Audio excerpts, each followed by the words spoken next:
This colt is by Manhattan Rain, winner of the Group 1 AJC Sires Produce.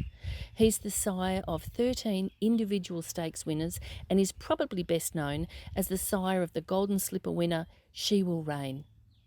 Manhattan Rain is by Encosta de Lago and out of the Canny Lad mare Shantha's Choice, making him a half-brother to the multiple champion Australian sire Redoute's Choice. Manhattan Rain's progeny excel both on the track and in the sale ring, with his yearlings selling for up to $700,000. This colt's dam is Koritsi Mou by Red Ransom. I'm here with Supreme's yearling manager Chris Grayling. Chris, how would you describe this colt for potential buyers? He's an athletic colt with a lot of upside and is going the right way.